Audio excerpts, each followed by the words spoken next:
अंजलि हत्याकांड की गुत्थी अब तक अनसुलझी है। अंजलि की मौत के मामले में एक के बाद एक हर दिन नए खुलासे हो रहे हैं। अंजलि की मौत महज एक एक्सीडेंट है या फिर किसी की साजिश का हिस्सा? पुलिस इस सवाल का जवाब ढूंढने की कोशिश कर रही है, मगर अब तक कोई बड़ा सुराग हाथ नहीं लगा है। उस रात ये हुआ था कि जैसे कि गाड़ी सामने से आई और हम स्कूटी पे थे, सामने से आई गाड़ी, फिर गाड़ी ने एक दूसरे की टक्कर दे दी, तो वो गाड़ी के नीचे घुस गई। मैं अपनी स्कूटी के मतलब बगल में गिर गई, वो गाड़ी के नीचे घुस गई। तो गाड़ी के नीचे कहीं उसका पैर या कुछ उसका फंस गया था, तो फंसने के बावजूद वो निकल ही नहीं पाई। तो जो गाड़ी चला रहे थे उन्होंने आगे पीछे गाड़ी करी 2-3 बार। लड़की रो रही थी, उन्होंने सुना नहीं, वो चिल्लाते चिल्लाते लड़की को ले गए, आगे लेके गए, आगे खींचकर फिर पीछे करा, फिर खींचते खींचते उसे वहां तक ले गए लड़की को। और बस यही था, जहाँ का एक्सीडेंट हुआ था सीन यही था।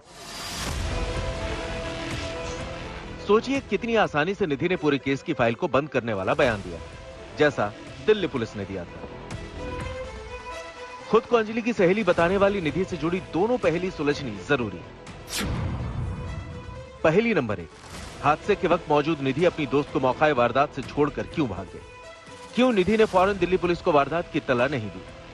अगर निधि दोस्त है तो भला कोई दोस्त अपनी ही आंखों के सामने उसे तड़प तड़प कर मरने को कैसे छोड़ सकती है? जबकि अगर वो बचाने की कोशिश करती तो शायद अंजलि आज जिंदा होती। दूसरी पहेली यह है कि हादसे के 60 घंटों तक क्यों निधि गायब रही और 60 घंटों तक पुलिस उसे खोज क्यों नहीं सकी? इन दोनों सवालों के जवाब में निधि ने जो कहानी सुनाई वो गले नहीं उतर रही है।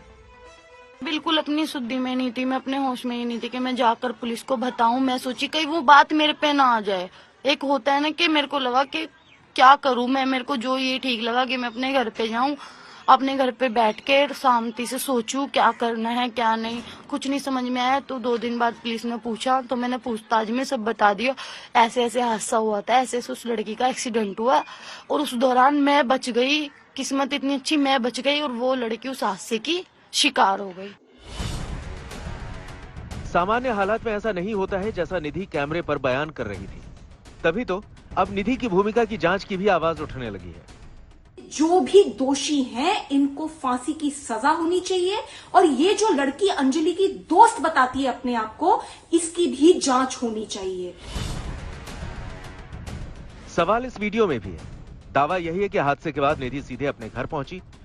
वहां पर एक लड़का साथ में नजर आया था। घर के बाहर आग जलाकर उसका लेकर उसका गिरा था। ठीक है। तो मैंने देखा 2:30 बजे आई थी वो। पहले उन्होंने अपना मतलब गेट खटखटाया, मम्मी को आवाज मारी, तो उसके मम्मी ने मतलब गेट खोला गेट, तो उन्होंने मेरे से पूछा निशान तेरे पास सीटअप चार्जर है? तो मैंने कहा हाँ मेरे पास है। तो उन्होंने बोला मेरा फोन चार्जिंग लगा, तो मैंने उसका फोन ला के चार्जिंग पे लगा दिया।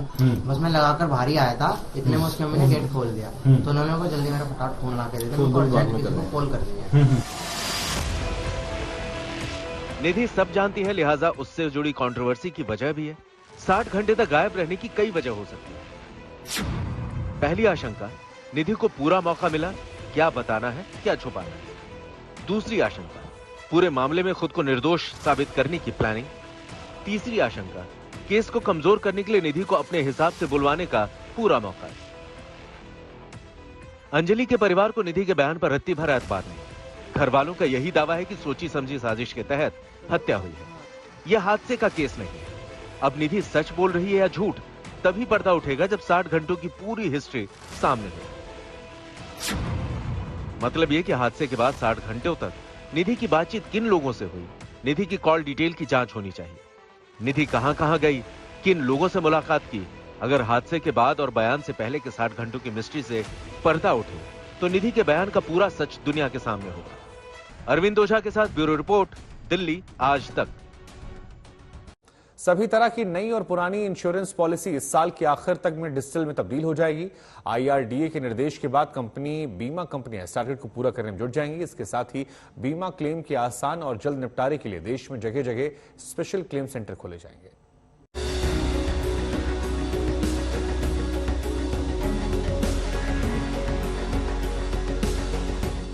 अक्सर आपने देखा होगा कि जैसे ही बीमा पॉलिसी मैच्योर होती है तो उसकी रकम को हासिल करने के लिए इंश्योरेंस लेते समय मिले डॉक्यूमेंट्स जैसे पॉलिसी नोट वगैरह को जमा करना होता है।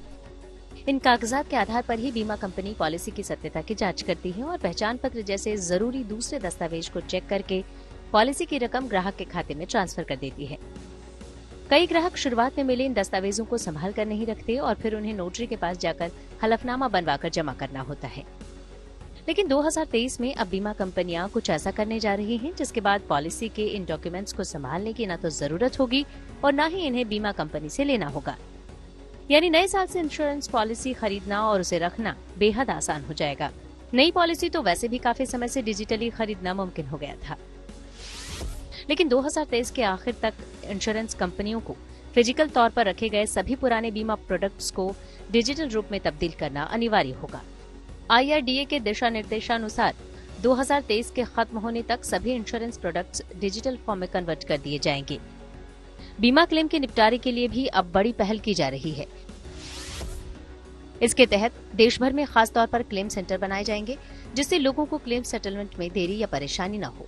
हेल्थ इंश्योरेंस की तरह दूसरे बीमा क्लेम के निपटारे के लिए सभी रीजन में क्लेम सेंटर खोले जा रहे हैं। हेल्थ इंश्योरेंस की तर्ज पर सभी बीमा क्लेम के अधिकतम 30 दिनों में निपटारे का प्रयास शुरू हो गया है। इससे मोटर वाहन से जुड़े बीमा क्लेम के सेटलमेंट में भी 30 दिन के अंदर निपट जाएंगे, जिनमें फिलहाल इससे ज्यादा समय लग जाता है। क्लेम सेंटर में केवल क्लेम के निपटारे का ही काम होगा। इसकी एक बड़ी वजह कोविड-19 के बाद छोटे शहरों में बढ़ता हेल्थ इंश्योरेंस का दायरा है। सरकार का लक्ष्य 2047 तक सभी लोगों को बीमा कवरेज मुहैया कराना है। इसके साथ ही हेल्थ इंश्योरेंस के मामले में अस्पतालों और बीमा कंपनियों के बीच बेहतर तालमेल के लिए एक इकोसिस्टम बनाए जाने के मकसद से भी क्लेम सेंटर्स का दायरा बढ़ाया जा रहा है। एडा का जल्द लॉन्च होने वाला बीमा सुगम पोर्टल भी इस काम में मददगार साबित होगा, जिससे बीमा प्रोडक्ट्स की पहुंच छोटे शहरों और गांवों तक हो जाएगी, क्योंकि बीमा ग्राहकों को एक ही जगह पर सभी कंपनियों के प्रोडक्ट्स और उनके प्रीमियम का अनुमान लग जाएगा। इससे ग्राहक अपनी सुविधा और बजट के अनुसार बीमा प्रोडक्ट्स को खरीद सकेंगे। इसके साथ ही एडा ने बीमा कंपनियों को सस्ते बीमा प्रोडक्ट्स लॉन्च करने के लिए भी कहा है। उम्मीद है कि इसके बाद देश का बीमा सेक्टर एकदम बदल जाएगा और लोगों को क्लेम या पॉलिसी की मैच्योरिटी के वक्त कहीं भटकना नहीं पड़ेगा। आज तक ब्यूरो।